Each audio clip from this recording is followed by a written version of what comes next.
Welcome back to Life Lessons. I'm Nate Eaton here with Dorothy Gee. And Dorothy, how long have you lived here at MorningStar?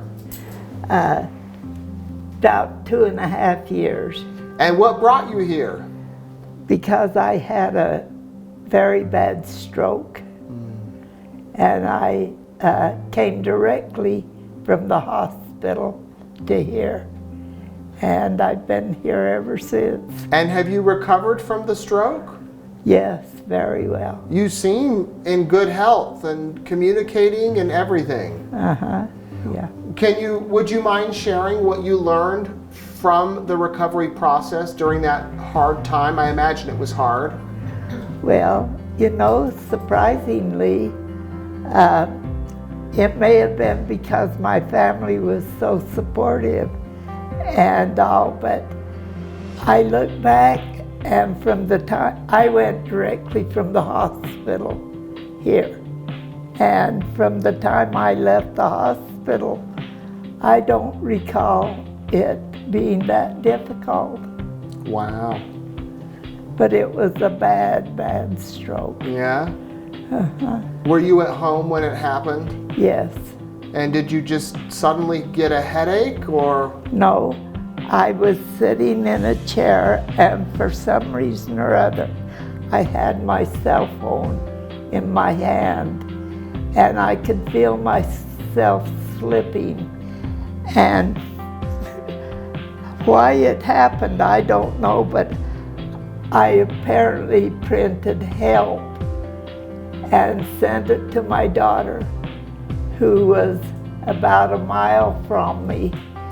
And she showed her husband and she says, "Look at this." And he looked and he says, "We're out of here." So they came down to my house, and I have a granddaughter who is a nurse at the hospital, and they met me there also. And because my daughter had called them and said, "Meet me at Grandma's." And so they put me in the car and took me to the hospital, and I was there within 14 minutes.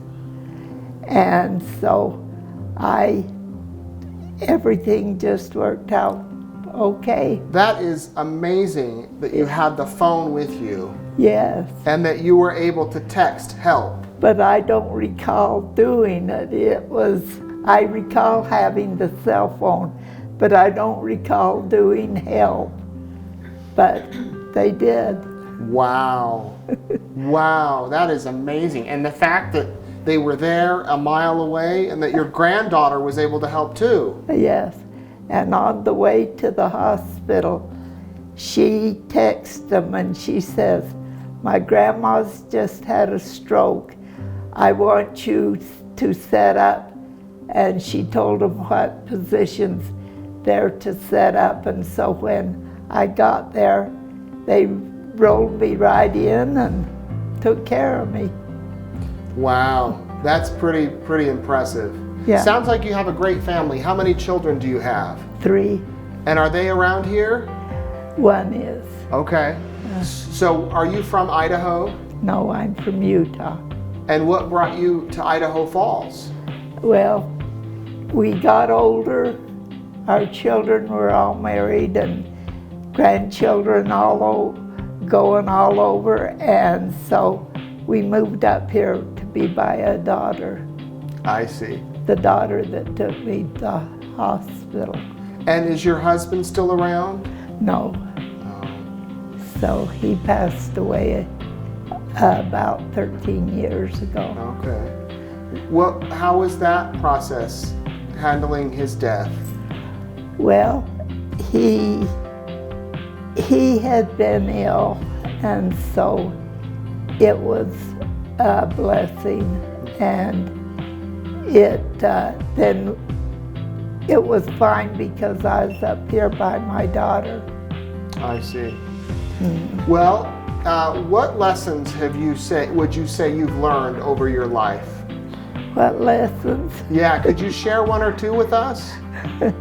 Well, I've learned that you take and let the kids and the grandkids make their own decisions. You let them do what they would like, and then along the way, if you want to give a few little suggestions, but you don't press them. There you go. Let them make the choices while you give advice. Uh-huh. What do you want to be remembered for, Dorothy? For my family, yeah. Yeah. I'm very proud of them.